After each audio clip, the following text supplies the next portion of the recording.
Okay, so this is hopefully the first of many conversations in whatever we're calling this, a vlog, a podcast, just a video chat Enhanced recorded, talks. Yeah. enhanced talks. But the Yeah. general theme is let's make physio great again. Hashtag. That was something that we started a while ago, and let's revive that guy.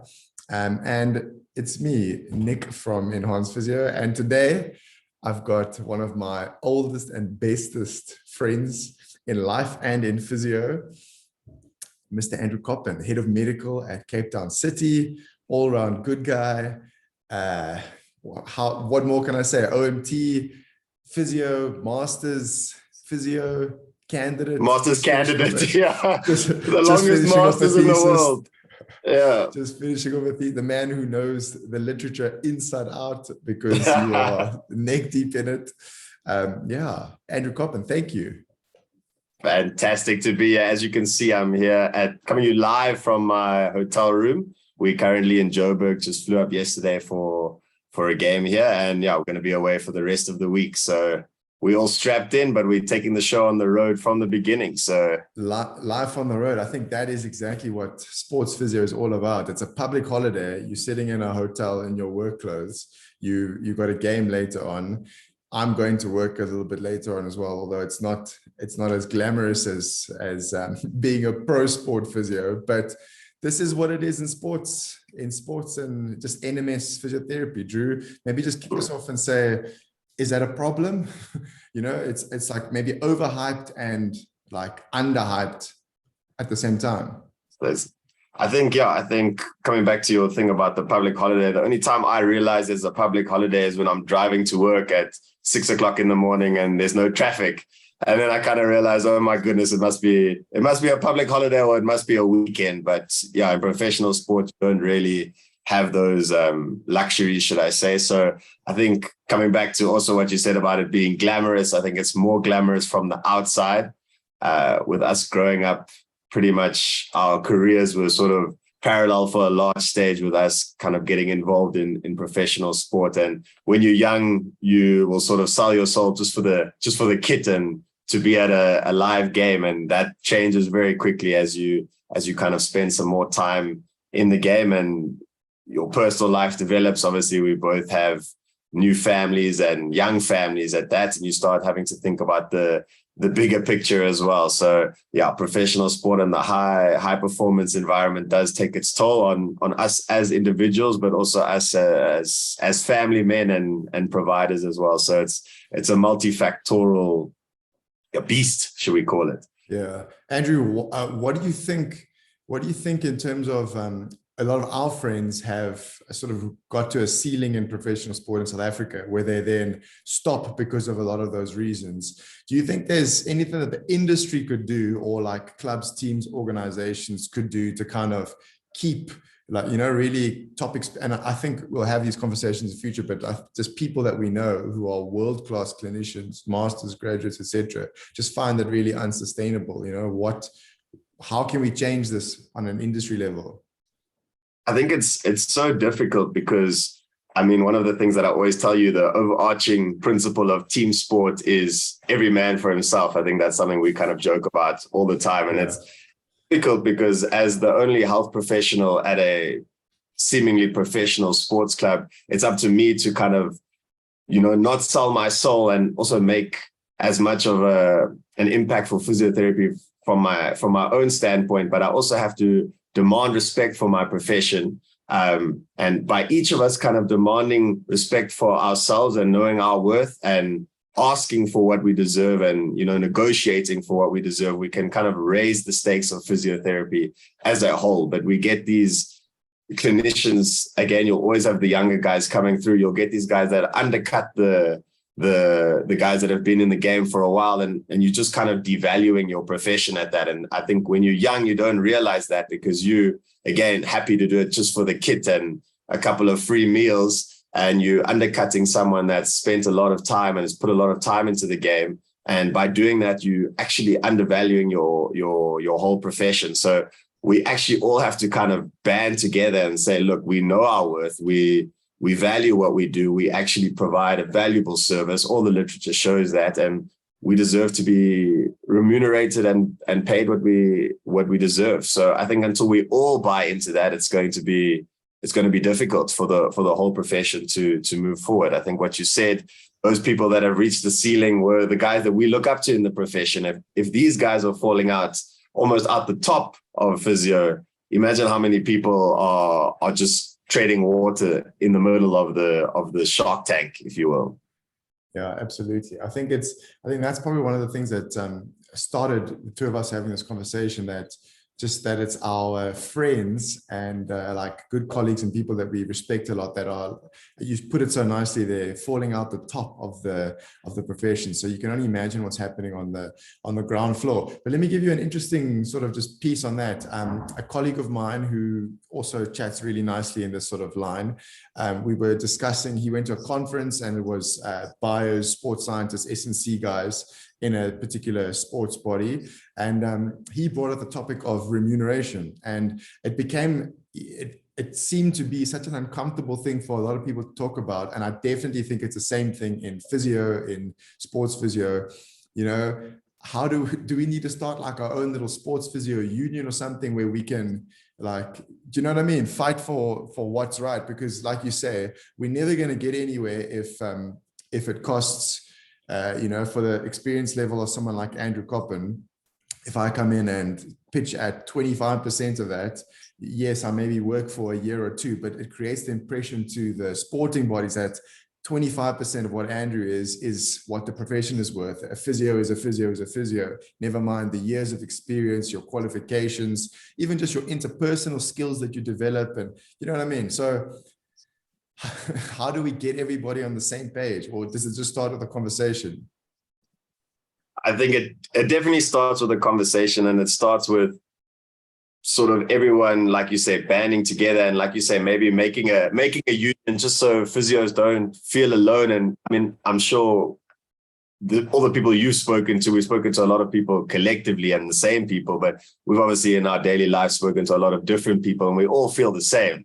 So it's just about letting people know that we all do feel the same, and we need to kind of collectively pull what we have. You're not alone, even though, I mean, for me, I've worked now in professional sport for 6-7 years, and I've been the only clinician, the only medical person at all these clubs. So you don't really have anyone to bounce ideas off, and it all comes part of your network, but your value is sort of depicted or given to you by your club, and it's almost told to you by your club. Meanwhile,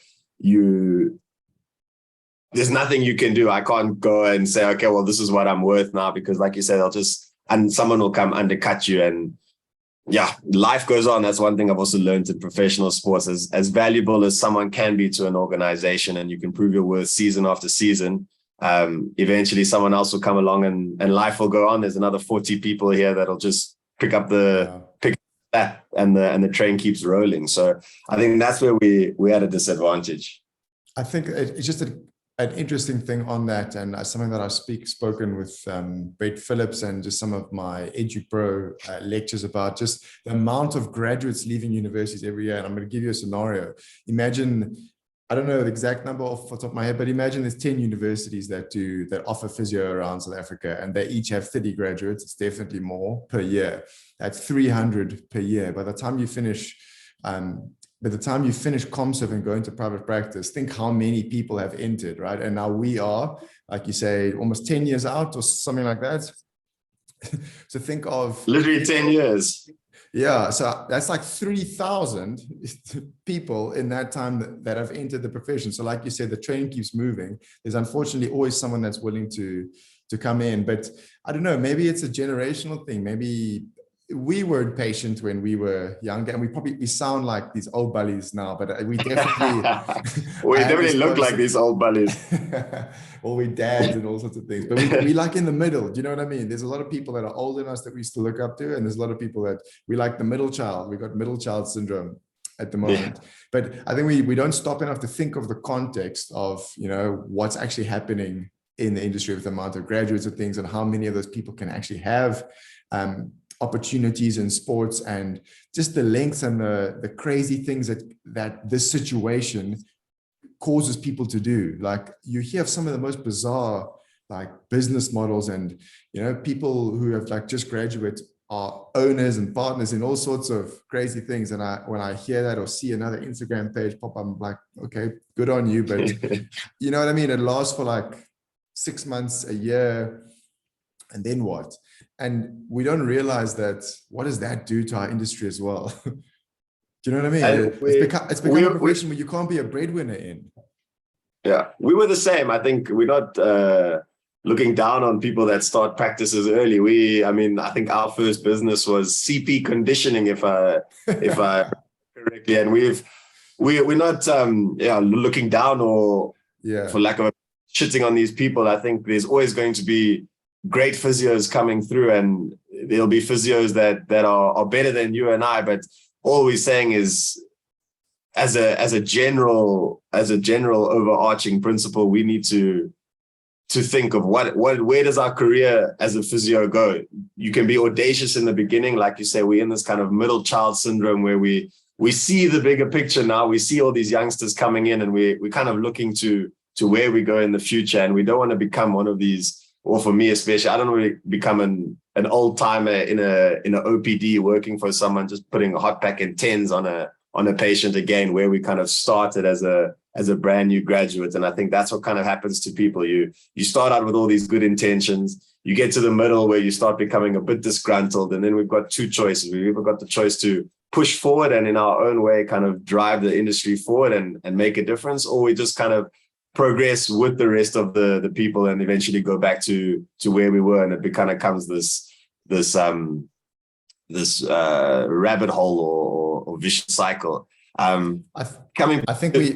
Sorry, no, carry on. No, I think coming back to Brett, I think where we need to show our value is what does that experience that we have translate to on the ground. I mean, we've got a lot of, you and I and Brett, and we've spoken a lot about, does NMS physio actually work? So does time put into the treatment that they tell you in NMS physio give you a better clinician at the end of the day? We've spoken about, yes, you'll have maybe better diagnostic criteria, you'll have better relationships with radiology partners, and you'll have seen the presentation a few times, so you might know what to do and what not to do. But if I'm seeing a patient, and if a new graduate's seeing a patient, if we're both doing MOBs on this patient, are my MOBs going to be better? And are my MOBs going to get this person better than a new graduate would have done in a consistent amount of patients and time over time again, to prove that I'm worth more? If a new graduate's going to see 10 patients and 5 patients are going to get better, and I'm going to have the same sort of prognostic and same sort of success rate because of the tools that we've been given, then is success or is experience in this game, should it translate into getting paid more and higher value as a practitioner? And I think that's what we need to keep asking ourselves. Am I actually worth more, or am I worth more just because I've had more time in the game? Have I put in the time? And you and I have both put in the time. We both feel and constantly reading and learning. But is time in the game enough, or is there something else that we have to do to show our value? And how do we show our value? I think that's such a good question, because I think a lot of people in our sort of field, and maybe older, they demand that sort of respect and, okay, we deserve to be paid. But at the same, you can look at it from the other side and say, okay, now why? Explain to me. Is it because you've got an OMT, or you've got a master's, or just because you've been working for 10 years? And I pointed out a crazy situation to you not too long ago where it costs you, like, it's, say, for example, I mean, you know Cape Town, and you're in Joburg at the moment, so rates are whatever they are, but it costs you $700 to see the best person, the most qualified person at a practice X, but it also costs you $700 to see the person who's graduated maybe 2 years ago. Is that a crazy thing in physio? Should it actually be scaled in sort of the way that, you know, if you want to see the top knee specialist, it costs what it costs. If you want to see someone who's got a special interest in knees, it might not cost you the same amount, or I don't know, diplomas versus MSc. Like, is that something that we should try and do, or should we really focus on what is the difference between the person with or separating ourselves? I think that has to be, it would be great. I mean, if you look at how jobs work in for example, the NHS, you basically get your salary tiered on your experience and on your qualifications, I would say. So, I mean, if we did that, it would have to be bought into by everyone. So now we're looking at medical aids. Are medical aids going to pay you more because you have different qualifications than another person? And I think that's where it has to be. It has to be a medical aid or someone actually buying into the value that you give. If it's just patient on patient, we've both been in situations. I've been at a practice where they charge 500 Rand.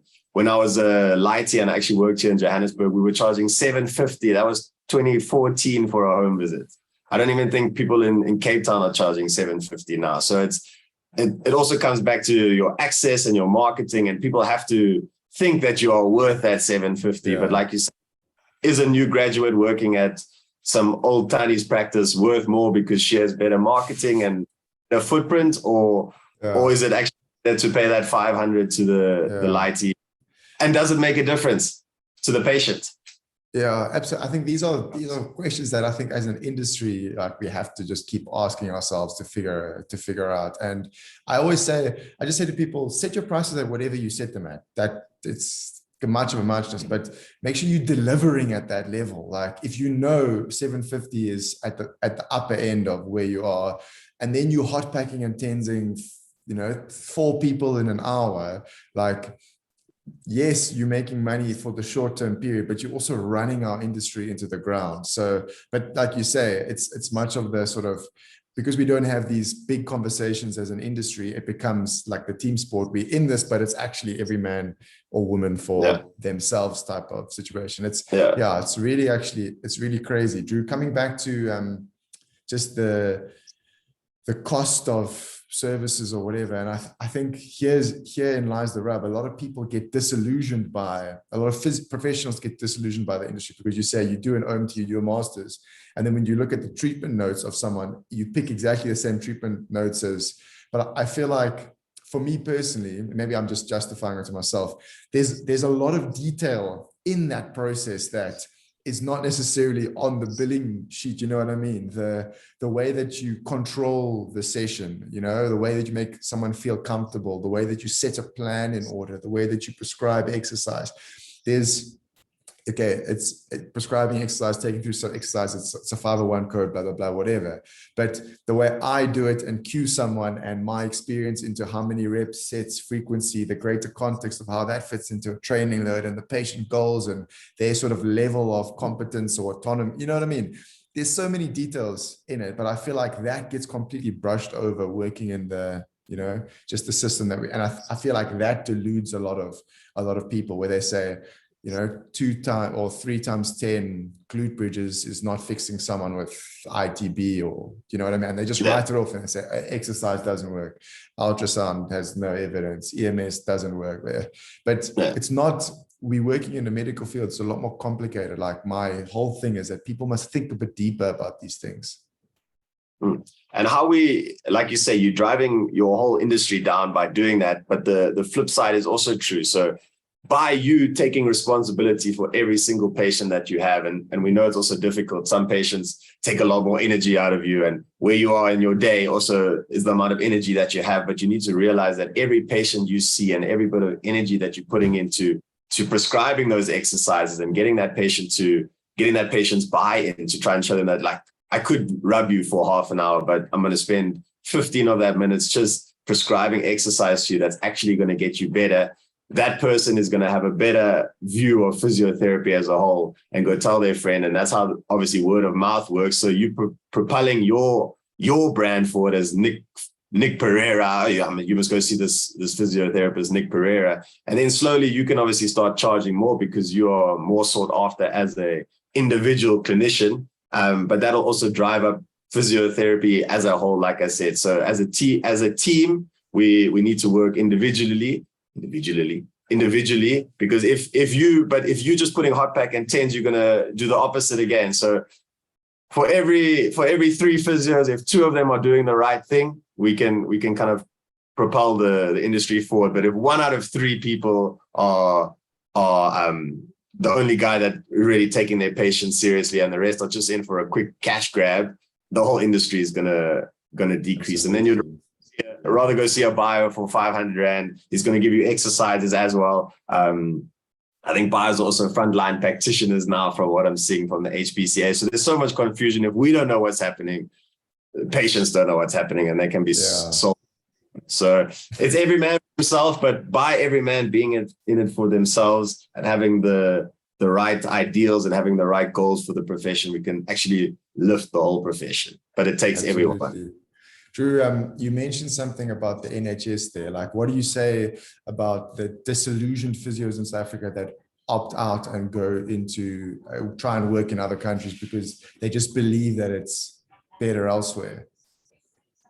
I think that's it's multifactorial. I think it's obviously our social problems that we have in the country. It's not only the job that you have, but we're lucky that the jobs that we have allow us to get jobs in other countries, whether that's the UAE, whether that's England.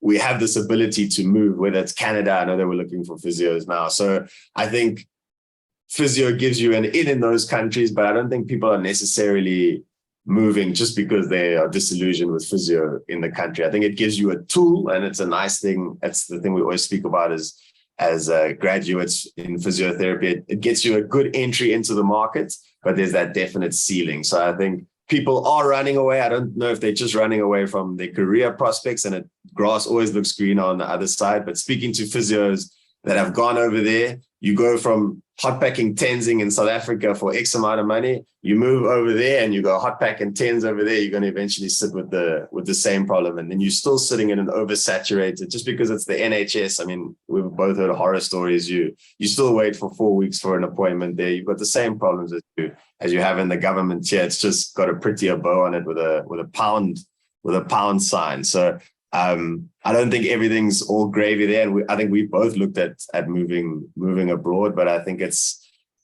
a lot bigger than just people's careers, if you put it that way. Yeah, no, that's, now we're talking sort of professionally en masse here, but I mean, relating to that, a lot of people stay in South Africa, but move out of physio into other like medical reps and, complete 180s of, going into business or, I don't know, agriculture, completely different industries to physio because of some of the pitfalls that we've spoken about. I don't know, it just makes me sad that that's the reality of our profession. But like you say, hopefully starting with a conversation like this kind of, moves things in the right direction.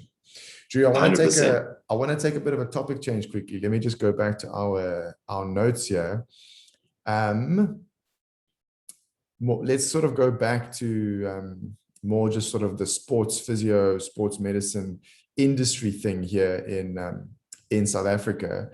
And let's go to besides the clinical aspect, we might have a lot of young physios here who want to be in your position sort of one day. Besides the clinical skills that you need to do, what would you say? And I think this is what's the least focused on. What would you say the personal skills that you need to develop to be as successful as you've been in professional sports as a physio?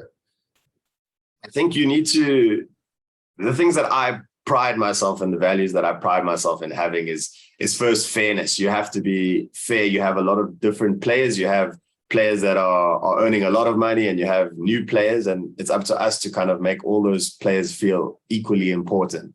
I kind of have fairness as my barometer, in that if I see you putting in the work and you coming early for rehab and you taking your recovery seriously, I'm going to put more time into you because I feel like you deserve it more, whether you're a superstar or whether you're a newbie. And obviously you have to balance that out a little bit, because your superstars are what gives you the bigger value at the end of the day. And obviously your superstars being injured is going to have a higher impact on the team. But I think that fairness, if the players can see they're going to be treated fairly, really helps them, and it helps you and puts you in a stronger position as a physio. I think obviously empathy, you have to know that all your players, especially in South Africa, come from different socio-economic backgrounds. They all have different stories. They all have different things that are important to them.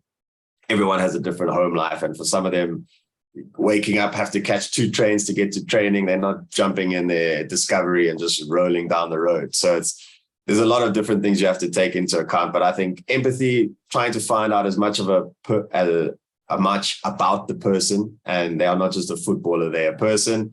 Fairness, and then you also have to, your patients need to, or your players need to know that you're going to stand up for them. You're going to stand up against the coach for them. You're going to stand up against opposition players for them. You're going to stand up for, they need to feel protected and trust. So I think trust, fairness, and empathy are probably your biggest three, but you also need to do that with a friendly smile and make them feel, you need to be their friend without being their friend, if that makes sense. And it's a fine line. What about you? It's a fine line to balance, but I think you're spot on. And I think that's why I kind of want to go to the non-clinical things, because I feel like to get to this level, being competent as a clinician is like a prerequisite.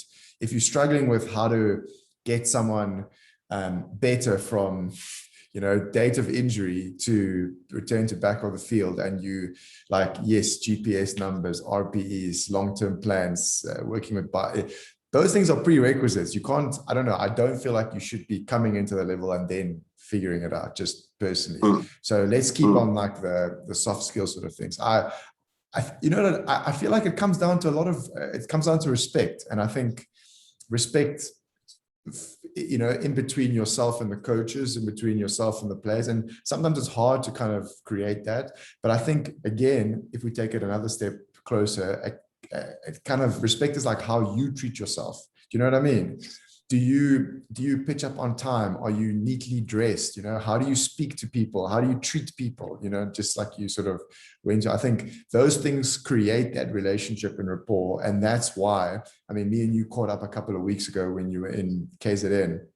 The players at your old club, my club, like they really enjoy you, and players that have left my club to be with you, I've still got good relationships over there as well. But I think you send them pictures of you treating them, and then they show me, oh, this is my physio.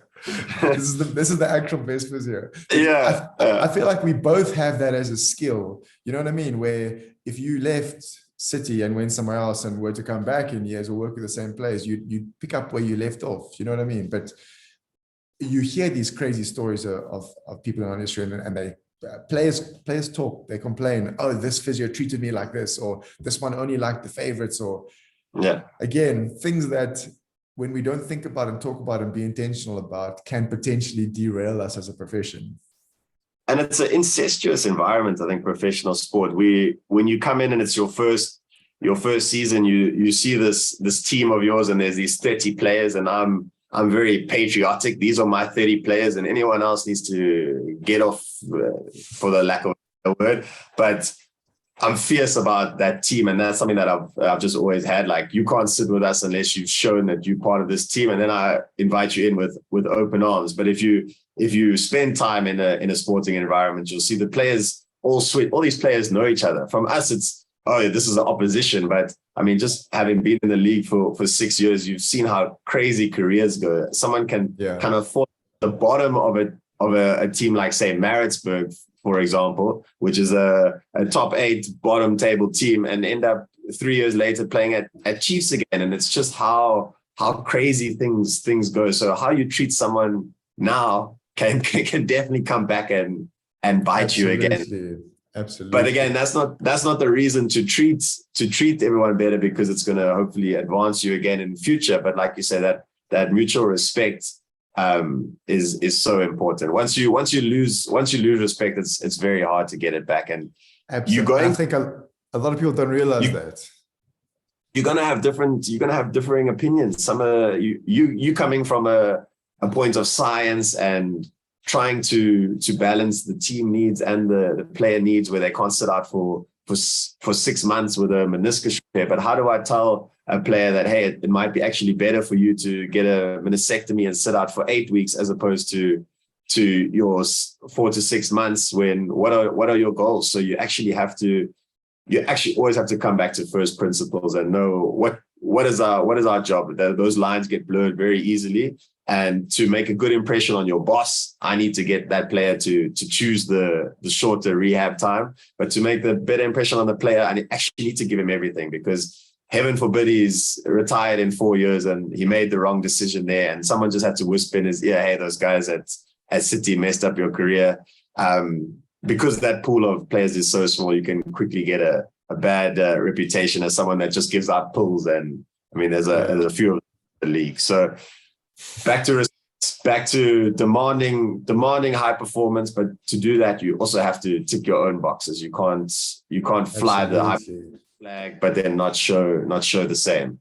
I think I think that's what we get so caught up in, like, you got to be technically good, you got to be like intellectually good and knowledge and whatever, but we forget on all the things that we actually have to develop as ourselves as a person to excel in the environment. And like you say, it's a high performance environment, and there's a lot of things that actually you need to create high performance in yourself before you can, fit into the environment even. And are those interpersonal skills maybe more important? So we know the average return to play times for injuries are pretty much similar across the board, whether you're at Man United, whether you're in a La Liga team, whether you're in a semi-professional team. So what these physios obviously aren't doing anything different. And I'm sure their treatment plans are a lot different for their players based on geographical fads and trends. Are they in the hyperbaric chamber? Are they getting needled? Are they, there's all these things. Do they have access to cryotherapy chambers? Like, there's all these things, but at the end of the day, gold standard testing like Cybex and exactly. What was it? The gold standard of? The gold standard of irrelevance, isokinetic testing. We have our strong opinions, but regardless, people are getting better at the same time, no matter what. So I need buy-in from my players.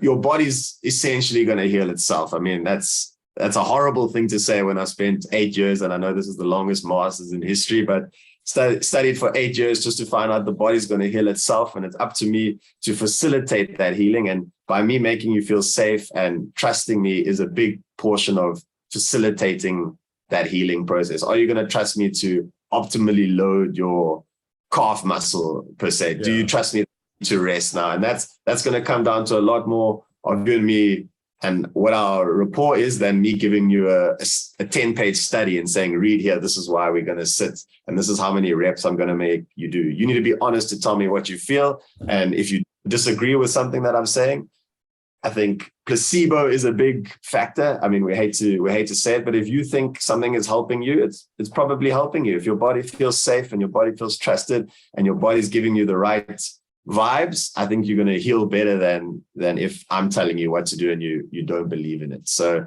I think maybe personal skills are maybe more important, especially performance environment, than how many moves I can do. Because also, if I don't have that interpersonal skill with you, you're not going to come to treatment on time. And then it doesn't matter how many moves I can do for you, because you don't trust me. You're not going to come. You're not going to buy what I'm telling you. And then we're not going to make any progress with you. And then I'm just a terrible physio that you go tell the boss about. So it's also balancing, like I said, the coach's expectations, your boss's expectations, and your player's expectations, and not flick-flacking between the two. You need to have your same message to all those people. And sometimes you get knocked for that. Oh, why do we have so many injuries? I haven't seen one physio running on with an ice pack and whacking players and injuring them, but we take a lot of that brunt, and it's up to us to almost shield the players from that.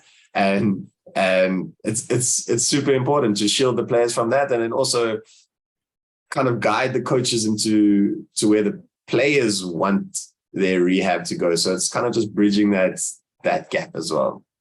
Drew, we're running out of time here, but I think we're going to have to do a follow-up, because part 2, 100%. Well, part 2, 3, 4, who knows where this will go. But I want to just wrap up quickly and just last question. I think for both of us that work with young physios, either in like you guys run an internship program. I'm not doing a formal one this year, but basically some of the guys that I've hired in the past have spent a lot of time around the practice, kind of, doing onboarding and all sorts of stuff. Of all the people that you work with or people that reach out to you, let's go straight to what are aspiring physios in the professional sort of space, what do they get wrong? Let's correct what they get wrong first instead of telling them what to do, because I don't think anybody really wants to know, exactly, here's a 10-point plan, what to do. But what should you not do? Do you mean to get an internship, or once they're already at the once you've got a foot in the door, or even, yeah, I think it's two levels, obviously, but let's talk about once you've got a foot in the door. Once you get a foot in the door, I think new graduates almost, there's just a lack. I mean, you're being watched at all times. And I think new graduates, it's that age old saying, give me the power. I can't remember what it is, but it's basically they don't have any power, so they feel like they can just slouch around and kind of show up whenever. But they're being watched at all times. For me, an intern that I sort of see as really growing is someone that's always there on time, always looking to do extra. I mean, interns, it's going to be a case of you filling up the ice pack and packing away mats, and that's just a paying your dues process. You and I have both been there as well, but you always need to be looking for more. I mean, we've had some atrocious, whether that's SNC interns and physio interns, that when I get to the office at 8 o'clock in the morning, the injured player and the intern are both sitting on the physio bed, looking at me, like waiting for me to take control. And whether that's, if you're an intern, you're a qualified physiotherapist, like build that relationship, ask the player how he's doing, maybe even do some testing. And then when I come in, be like, okay, this is what we found. You're not making the person worse. Obviously, do no harm. Take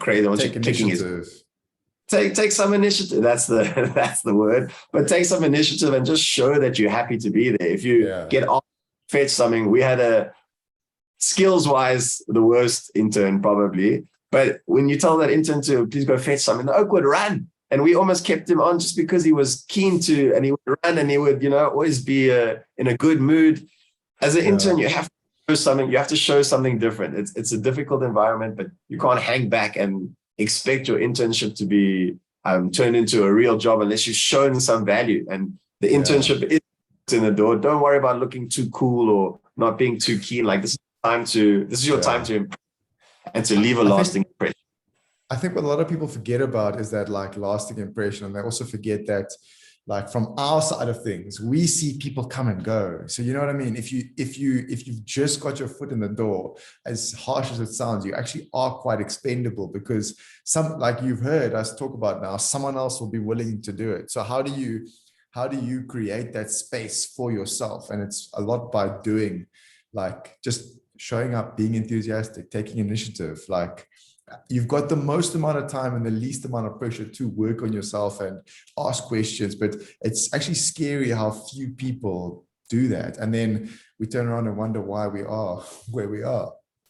And then those same people get upset when you come to the end of internship meeting and you're like, okay, cool guys. And they're like, but why am I not getting another chance? But you've just asked them, like, what is the reason? You've been here 6 months. What is the reason we take RPEs after training? And then you sit there, because Lee told me to. What are you, at least go look, what are you doing? If you get asked, I mean, one thing that I always tell my interns to do is once a week, they must go look at their FIFA diploma of medicine and just do one module a week, so that you're also learning behind the scenes. If I ask you in 4 weeks' time, which modules have you done, and you haven't done any, you're not going to leave a good impression on me. And then why keeping you here? Do you really want to be here? I can't be force feeding you the stuff. If you really want to do it, you'll do it on your own as well. And that'll leave an impression on me, on the coach, on everyone that's had some interaction with you. Absolutely. Drew, I think we're going to wrap it up for now, but perfect. Thank you. I promise next time I promise I'll look better. I'll have a shave and we'll get some good.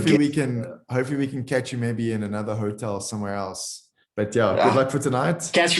Catch me Friday, bro. I'll be in another hotel in. Cool. The games are coming thick and fast. I know you're not on the socials, but you are climbing on LinkedIn. So people, please connect with the man, Andrew Coppin. Easy to find, easy to spell. Catch me on LinkedIn. 100%.